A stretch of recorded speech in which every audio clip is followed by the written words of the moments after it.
Mahal ka ng Diyos. Ako po si Father Fiel Pareha at ito po ang ating segment, ang Daily Devotion, na kung saan tayo po ay magdarasal, magbabasa at magninilay kasama ng salita ng Diyos sa buong taon. Manalangin tayo. Sa ngalan ng Ama, ng Anak at ng Espiritu Santo. Amen. Halina, banal na Espiritu, liwanagan mo ang aming puso at isip, nang maunawaan at may sa buhay namin ang iyong salita.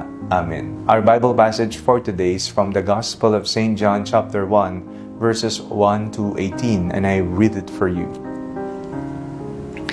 In the beginning was the Word, and the Word was with God, and the Word was God. He was in the beginning with God. All things came into being through Him, and without Him not one thing came into being. What was come into being in Him was life, and the life was the light of all people. The light shines in the darkness, and the darkness did not overcome it. There was a man sent from God, whose name was John. He came as a witness to testify to the light, so that all might believe through him. He himself was not the light, but he came to testify to the light, the true light, which enlightens everyone, was coming into the world. He was in the world, and the world came into being through him, yet the world did not know him.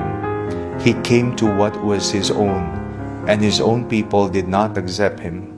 But to all who received him, who believed in his name, he gave power to become children of God, who were born not of blood, or of the will of the flesh, or of the will of man, but of God. And the Word became flesh, and lived among us, and we have seen His glory, the glory of a Father's only Son, full of grace and truth. John testified to Him, and cried out, "This was He whom I said, He who comes after me ranks ahead of me, because He was before me." From His fullness we have all received grace upon grace. The law indeed was given through Moses, grace and truth came through Jesus Christ. No one has ever seen God. It is God, the only Son, who is close to the Father's heart, who has made Him known. Maligayang Pasko po sa inyong lahat. Masaya po ang lahat. Bawat taon, sa tuwing sasapit ang Pasko, ang mga bata ay masaya, excited. Ang bawat pamilya ay nagsisiuwian at nagsasalo-salo para sa Noche Buena. Ang bawat isa ay nagpupunta sa simbahan para dumalo ng banal na misa at magpasalamat sa ninyong isinilang para sa atin. Ang Pasko ay isang kwento ng pagmamahal ng Diyos sa ating lahat. Napakinggan po natin sa binasa nating Ebanghelyo kung papaanong ang salita ay nagkatawang tao. Ito po ang teolohiya ni Juan Evangelista.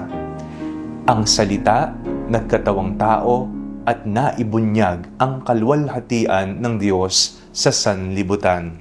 And the Word became flesh and lived among us, and we have seen His glory, the glory as of a Father's only Son, full of grace and truth.